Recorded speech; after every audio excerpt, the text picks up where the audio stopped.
Bienvenidos nuevamente a su programa Telesecundaria, como todas las tardes, no se crean. Es La Chora TV. ¿No te gustó presentar como Telesecundaria, pelón? Oye, hoy tenemos una invitada que podría ser importantísimo para Telesecundaria, para la lectura, para entender más lo que es nuestra realidad.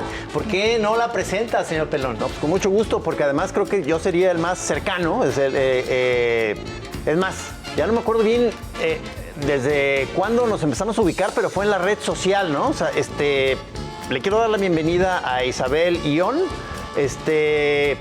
No hubiera sabido yo cómo definirte, pero tú misma ya nos diste la clave. Escritora y promotora de la lectura. Bienvenida. Gracias.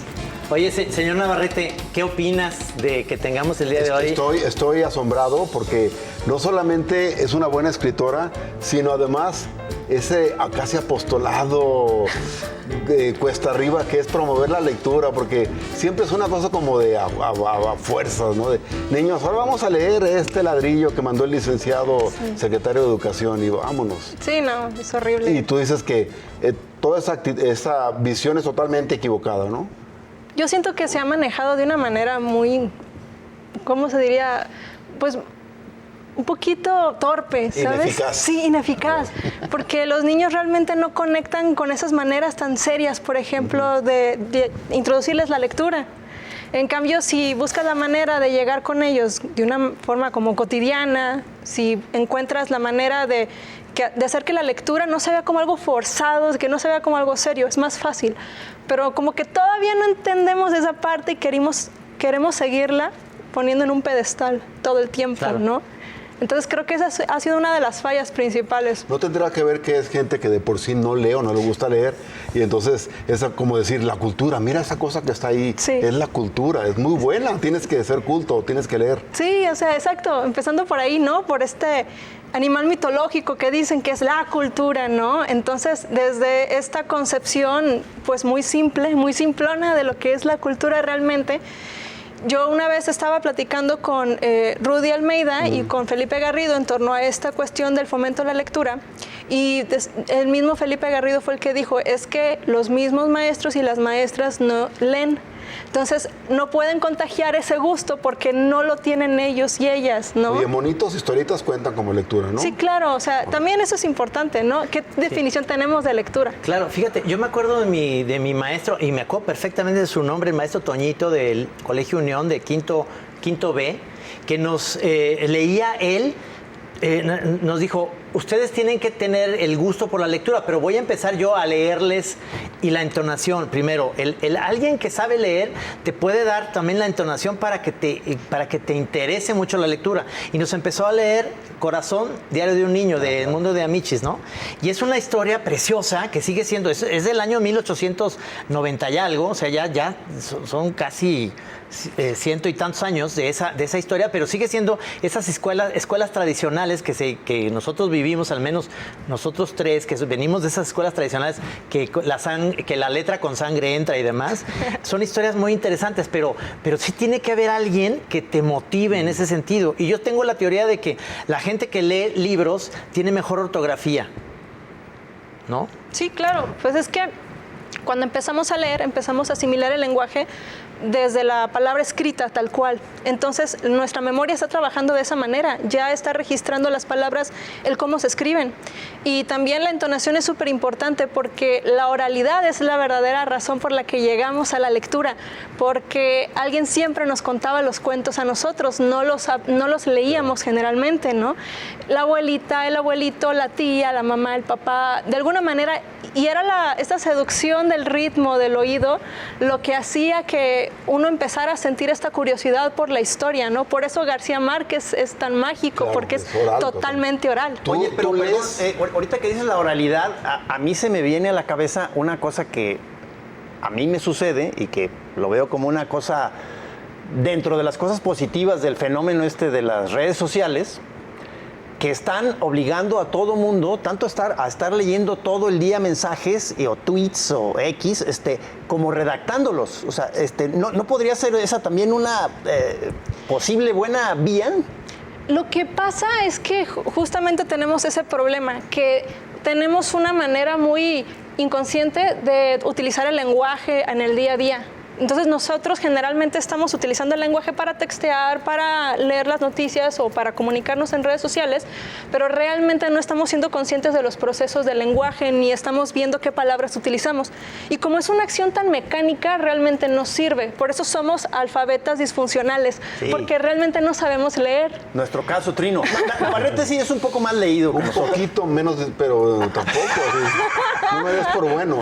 No, porque yo te voy a decir, antes había esta bonita tradición, y hoy me acordé de eso que te llegaban de repente postales de alguien que se iba de viaje. A veces la postal llegaba cuando él ya había regresado de viaje o ella. Entonces te mandaban un mensaje que era muy, digamos, específico del lugar. Entonces te estoy mandando una fotografía de las islas griegas en donde la hemos pasado muy bien, hemos bebido y ves la ortografía y ves todo tan bonito, porque además era letra manuscrita, ¿no? No era esta de hola, ¿qué haces? Sin la H y la K, sino realmente eran como especies de...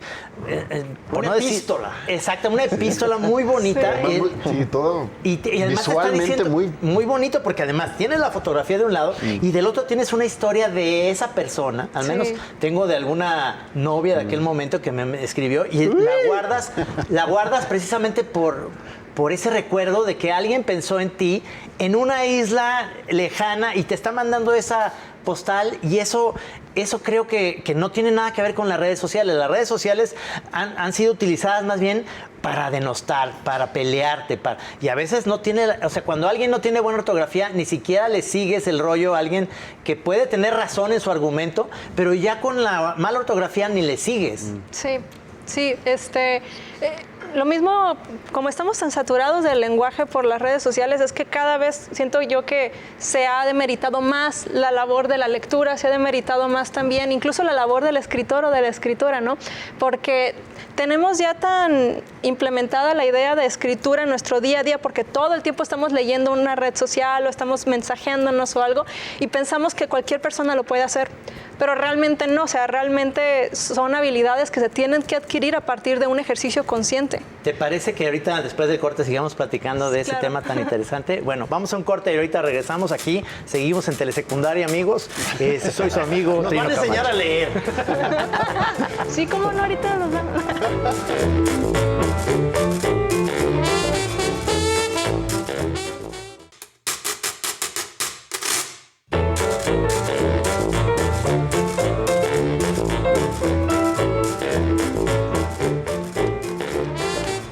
Bueno, me doy cuenta que mi idea fue rechazada por los compañeros aquí. Desbancaron mi teoría de que el uso de las redes sociales puede ayudar al fomento de la lectura. Qué lástima, yo lo podría seguir defendiendo, pero ok, me quedo en suspenso. Sí se puede. ¿Cuáles son tus métodos para empezar a meter a la banda a la pasión por la lectura? Yo soy bien sincera, o sea, yo soy una persona que realmente desde muy chiquita le gustó leer, no hizo falta que nadie llegara a acercarme un libro. Entonces, y soy una persona que le gusta reírse mucho, entonces para mí la mejor manera de acercar a la gente a que lea es riéndome. El cotorreo. Usar el humor como una manera de entrar a la literatura. Siempre les pongo, a ver, imaginemos la vida de este vato que vive a finales del siglo XVIII y que no tiene un solo peso y se ve en la necesidad de matar a una señora usurera rusa. ¿Ese quién fue? Raskolnikov de Dostoyevsky. Navarrete sí sabía. Claro. Entonces, siempre utilizo como esos ganchitos, ¿sabes? Como aterrizar los personajes a una época, pero llevarlos al presente para que pueda haber un conector con el que la gente se sienta identificada. Sí. Y para quitarle este aire de superioridad, para que entiendan de qué va y crean que, y dejen de creer que es algo que nada más la gente ilustre tiene derecho a acceder, ¿sabes? Pero, ¿qué opinas, por ejemplo, de toda la parte de literatura juvenil, que ahorita además está súper fuerte, y que leen los adolescentes y está como novelas como, digamos, podría ser una buena entrada a la lectura? Yo creo que sí, porque mientras tengan esa curiosidad por empezar a leer, está padre, ¿sabes? Independientemente de qué libro sea. Uno de mis primeros libros que yo leí fue Carlos Cuauhtémoc Sánchez, estaba en la secundaria. Y dije, esto es la literatura. O sea, yo creí que era el gran escritor en aquel tiempo. Yo vivía en un pueblo, ¿sabes? Pregúntale a Alicia.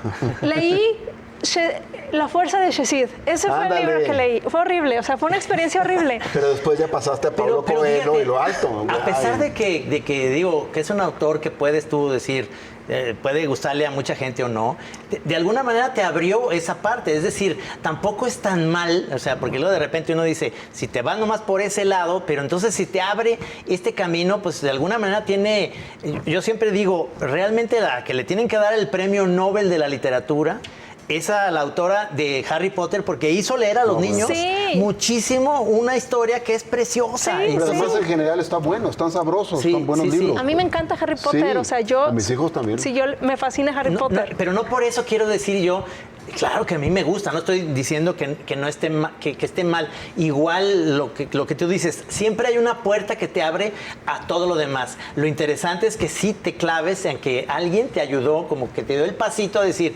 bueno, aquí está la autoayuda, pero imagínate Sí. todo lo que hay acá. Pero te dejan perdón, asomarte, ¿no? Porque yo veo un obstáculo muy claro en la capacidad de sostener la atención, o sea, yo estoy volviendo sobre mi molino, o sea, porque yo estoy muy acomodado ya en la dinámica de la red social, en que estás leyendo ideas pequeñas, pequeños parrafitos, entonces digo yo, claro que me lo leo el párrafo completo, o sea, pero ya meterte al largo aliento, Sí. mantener la concentración durante un tiempo prolongado, ahí es donde siento que muchos caemos. Sí, pero yo creo que es también porque tenemos precisamente conceptos inconscientes en torno a la lectura.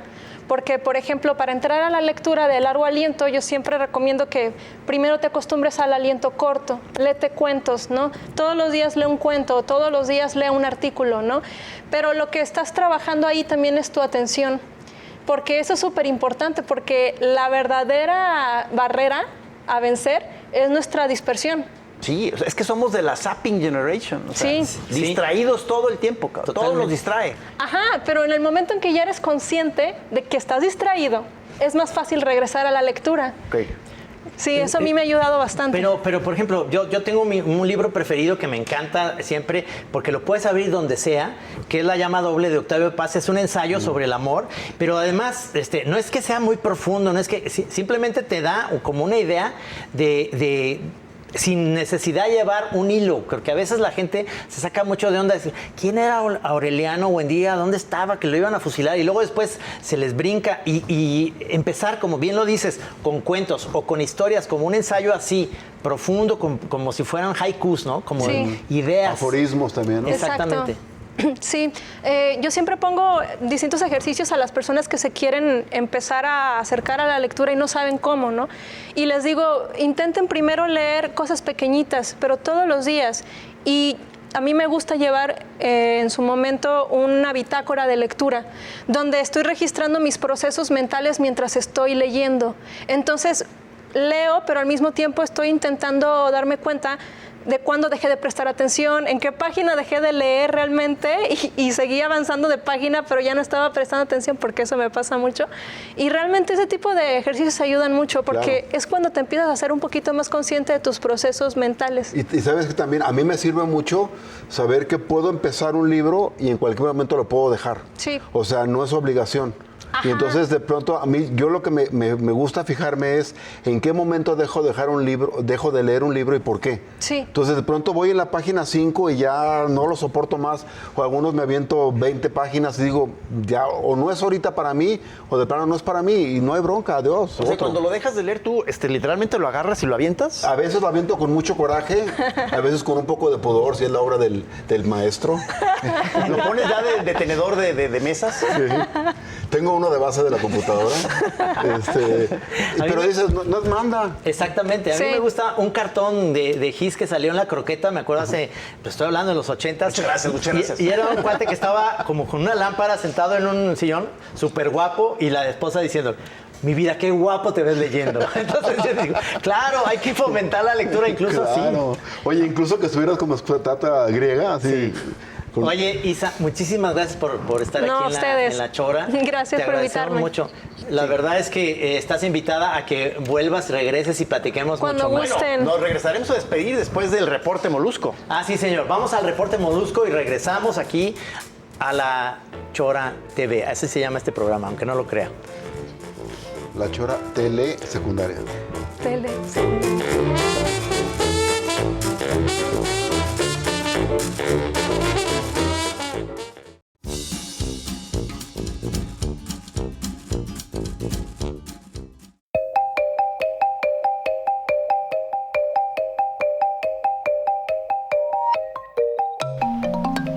Salud, con agua. Estamos aquí en la galería de Adriana Valdés. Me da mucho gusto que se logró finalmente, porque además, a nivel amistoso, con Germán Laris, llevábamos ya con el pendiente de vernos ya, no sé, 3, 4 años. Sí, antes de la pandemia. Sí. Qué gusto estar aquí, maestro. Magnífico, bienvenidos a Chora TV y a His. Nos dices que tú ya tienes una especie de tour guiado, ¿no?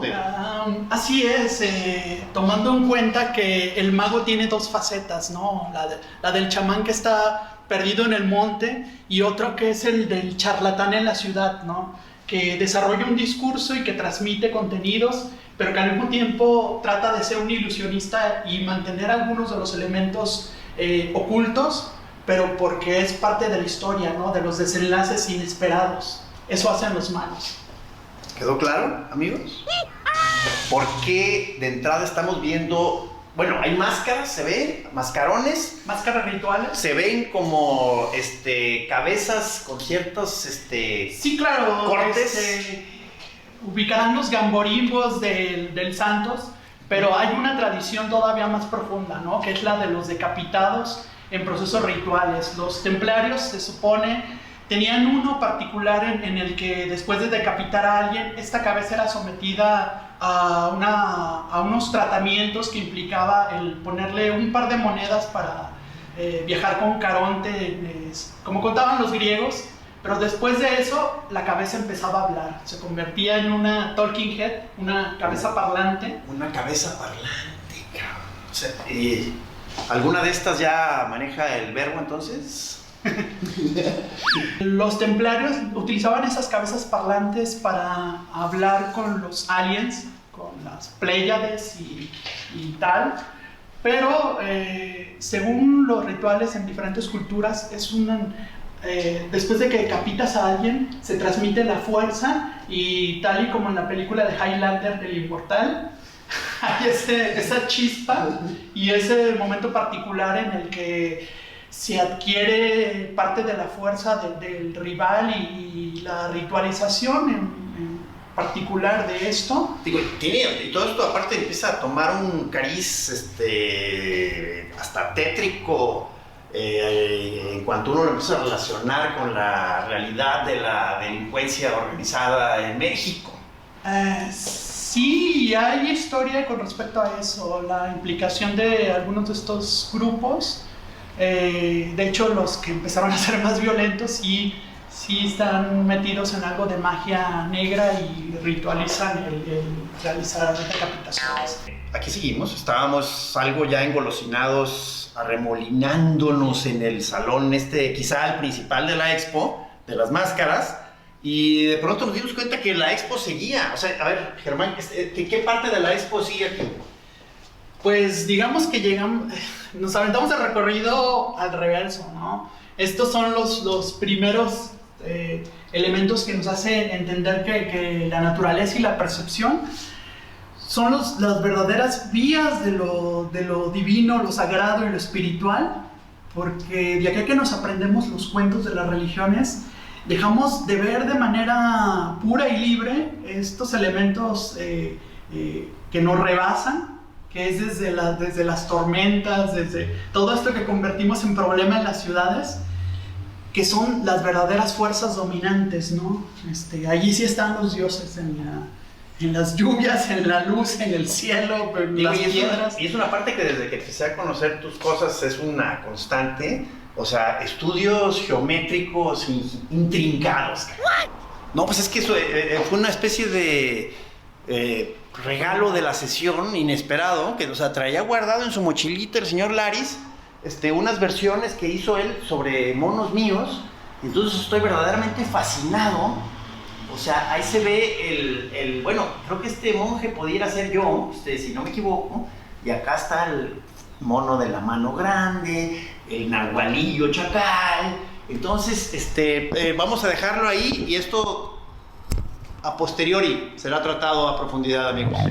Bueno, para variar, empezaban a suceder temas, empezaban a plantear cosas importantes, vitales, de capital importancia, como se dice, pero pues se nos acabó el tiempo una vez más y vamos a tener que invitar a la maestrísima Isabel en otra ocasión. Sí, porque te quejabas mucho de que de repente los hombres decimos, ¿qué onda, maestro? ¿No? O sea, el decir maestro ya suena como caduco.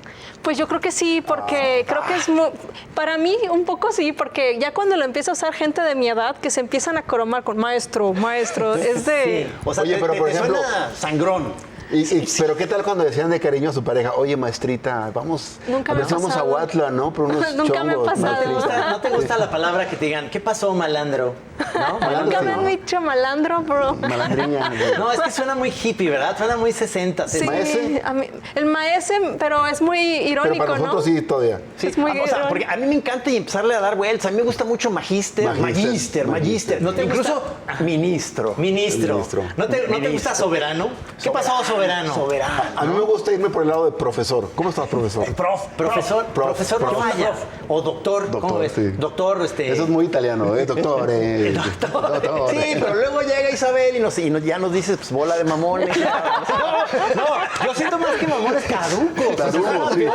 Ojalá. Suena como neftalina, o sea, una cosa espantosa. Yo también creo que hay una parte que no me gusta tampoco. ¿Qué onda, mi paps? Paps, no, ¿verdad? El bro. Mi papu. Mi bro es, pero bro es Sí, horrible. horrible. O sea, no me gusta tanto, a pesar de que de repente sí lo he usado de, bueno, nos vemos al rato, bro, pero lo haces de broma. Y Ajá. entonces, como lo haces de broma, se queda. A mí el peor, que lo hacen muchas generaciones, que dicen, ¿qué pasó, viejo? Ah, eso lo odio. Lo odio con todo. No por la onda de que sea viejo, suena como Bugs Bunny. Sí. ¿Qué onda, viejo? ¿Qué de nuevo, viejo? O sea, Pues yo sí siento el maestro cuando lo escucho. Oye, pero ¿qué tal, papu? No, pues te ves lindo hoy, papu. Oye, pero tampoco que te digan, ¿qué pasó, amiga? ¿Tampoco? A mí no me gusta porque soy del norte y allá no se usa. Ah, Mi papá una vez ¿mi me amiguita? ¿Qué No, pasó, mi amiguita? papá una vez se ofendió porque una vendedora le dijo amigo y mi papá dijo, no soy tu amigo, igualada. Y fue de papá, sí dice ¿Pero la tú sabías gente que es morra? aquí. ¿Morrilla? ¿Eh? ¿Morra, sí? Plebe. La plebe, Plebe. claro, sinaloense. Ella es plebe. Sí, pero a mí eso que dices es cierto, porque alguien se dice, si es tu cuata de toda la vida, te dice, no, amigo, estás equivocado. Y digo, ¿cómo me estás diciendo amigo si le quiero llegar? O sea, sí me gusta. ¿Por qué soy amigo? No voy a ser tu amigo. Quiero ser más Quiero que ser tu amigo. amante. Ahí sí, no. De alguna manera decir amigo, como que pone una barrera súper gacha. Ya digo, ya aquí no se va a armar. Pero es que luego tienes una manera buena, o sea, escribes bien y entonces eres de esos casos en que sirve luego conocerte en persona porque uno suaviza al personaje, Sí. porque eres una tuitera brava, Un poco así. ¿no? Sí, amiga. Sí. Bueno, mi querido Paps, amiga, mi rey, se nos está acabando el tiempo. Oye, muchísimas gracias por aceptar A la invitación ustedes, a La muchas Chora gracias TV. por invitarme. Oye, sí queremos que nos ayudes a fomentar la lectura en nuestro gran pelón, porque él era un gran lector y lo perdió todo. Podemos hacer una cápsula que se llame Enseñando a leer a Gis. Al viejo molusco. Sí, el viejo molusco lector. ¿No te gusta enseñando a leer al pelón, al pelón iletrado? No. Bueno, amigos, muchísimas gracias. Aquí nos vemos. La Chora TV estuvo el día de hoy. Gracias por estar aquí. Gracias.